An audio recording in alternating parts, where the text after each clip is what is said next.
আসসালামু আলাইকুম ওয়া রাহমাতুল্লাহি ওয়া বারাকাতুহু।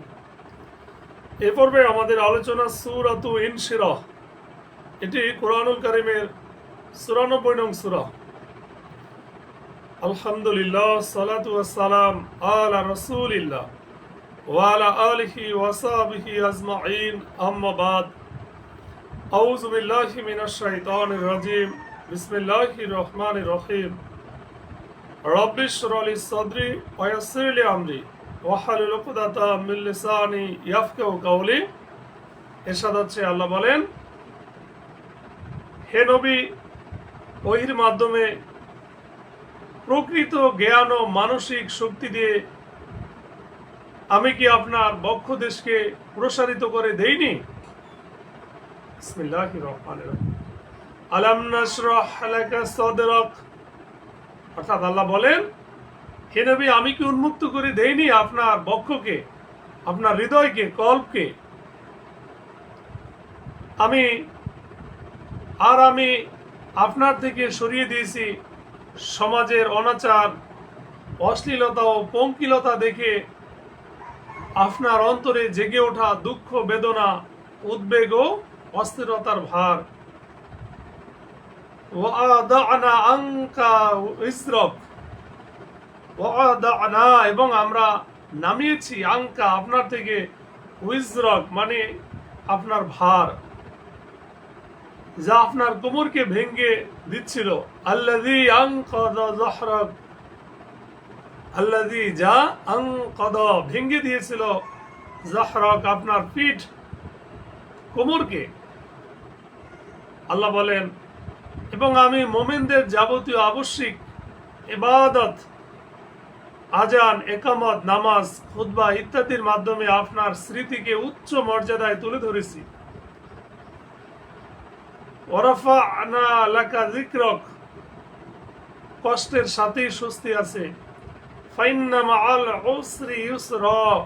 নিঃসন্দেহে কষ্টের সাথেই স্বস্তি আছে। ইন্না মাআল উসরি ইউসরা। আল্লাহ বলেন, কাজী হে রাসূল, আপনি যখনই অবসর পাবেন ইবাদতের কঠোর শ্রমে লেগে যান। ফাইদা ফারাকাতা ফানসাব। এবং আপনার রবের প্রতি গভীরভাবে মনোযোগ দিবেন। ওয়াইলা রব্বিকা ফারগাব। তো এই আয়াতগুলো প্রথমে আল্লাহ বলেন যে আলাম নাশরাহ লাকা সাদরাক, মানে আমি কি আপনার বক্ষ প্রসারিত করে দেইনি? এখন এখানে প্রশ্ন আছে যে পূর্বের সূরায় আল্লাহ রাসূলের প্রতি 3টি নিয়ামত বা অনুগ্রহের কথা আলোচনা হয়েছে। এই সূরাতেও মহান আল্লাহ তাআলা আরো 3টি অনুগ্রহের কথা উল্লেখ করেছে। তার মধ্যে তার বক্ষ প্রশস্ত করে দেওয়া হলো প্রথম অনুগ্রহ। এর অর্থ হলো বক্ষ আলোকিত এবং উদার হওয়া। তো সম্মানিত শুধু যাতে স্পষ্ট হয়ে যায় এবং তার জন্য হৃদয় সংকুলান হয়। একই অর্থে কোরআন কারীমের আরো আয়াত, ফামা ইউরিদুল্লাহ, আল্লাহ তাআলা যাকে পথ প্রদর্শন করতে চান তার বক্ষকে ইসলামের জন্য প্রশস্ত করে দেন। সুবহানাল্লাহ। সেই ইসলামকে সত্য দিন বলে জেনে নেয় এবং তা গ্রহণ করে।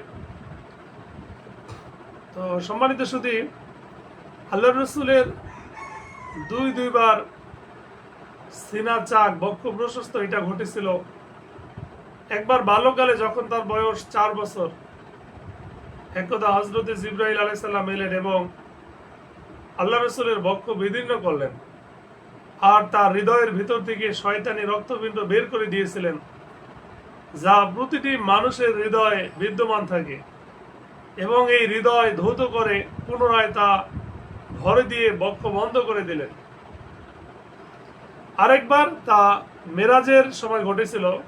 জিবরাইল আলাইহিস সালাম তার মোবারক বুকটাকে চিরে তার কল্পকে, অন্তরটাকে বের করে জমজমের পানি দিয়ে ধুয়ে পুনরায় স্বস্থানে রেখে দিলেন। সুবহানাল্লাহ। এবং তা ঈমান ও হিকমত দিয়ে পরিপূর্ণ করে দিলেন। আল্লাহ বলেন, আমি আপনার উপর হতে অপসারণ করেছি আপনার সেই ভার, এই ভার বা বোঝা নবুয়তের পূর্বে তার 40 বছর বয়সকালের সাথে সম্পৃক্ত। এই জীবনে যদিও আল্লাহ তাআলা তাকে গুনাহ থেকে বাঁচিয়ে রেখেছেন, সুতরাং তিনি কোনো মূর্তির সামনে মাথা ঝুঁকাননি, কখনো মদ্যপান করেননি এবং এছাড়া অন্যান্য পাপাচারণ থেকেও তিনি সুদূরে ছিলেন। তবুও প্রসিদ্ধ অর্থে আল্লাহর ইবাদত ও আনুগত্য সম্পর্কে তিনি জানতেন না, আর না তিনি তা করেছেন। এজন্য বিগত 40 বছরের ইবাদত ও আনুগত্য না করার বোঝা তার হৃদয় ও মস্তিষ্কে সওয়ার ছিল, যা সত্যিকারে কোনো বোঝা ছিল না।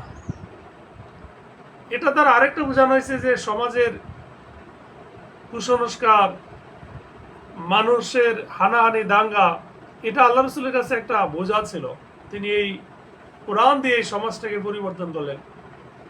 যেন আল্লাহ বলেন আল্লাযী আনকাযা যহরাক, যেই বোঝা আপনার পিঠকে করে দিয়েছিল ভারাক্রান্ত, অর্থাৎ মেরুদণ্ড ভেঙে দিয়েছিল, যার অর্থ আল্লাহ বলেন আর আমরা আপনার মর্যাদা বৃদ্ধির জন্য আপনাকে, আপনার স্মরণকে সমুন্নত রেখেছি।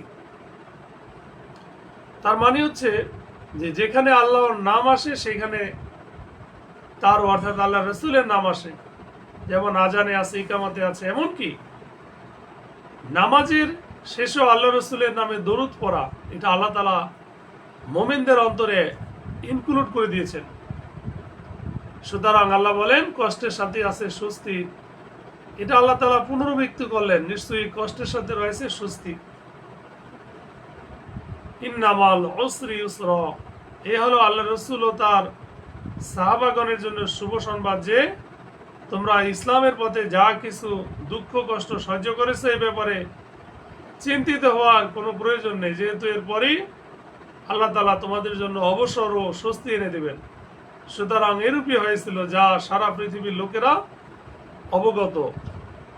আল্লাহ বলেন অতএব হে নবী, যখনই অবসর পান তখনই আল্লাহর ইবাদতে সচেষ্ট হন, অর্থাৎ নামাজ, তাবলিগ অথবা জিহাদ থেকে যখনই অবসর পাবেন তখনই বেশি বেশি করে আল্লাহর জিকির করবেন।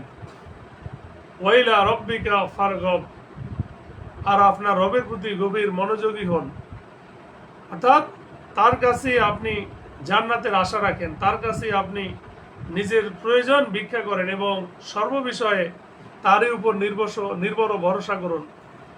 আল্লাহ তাআলা আমাদেরকে সঠিক বুঝ দান করুক। আমিন।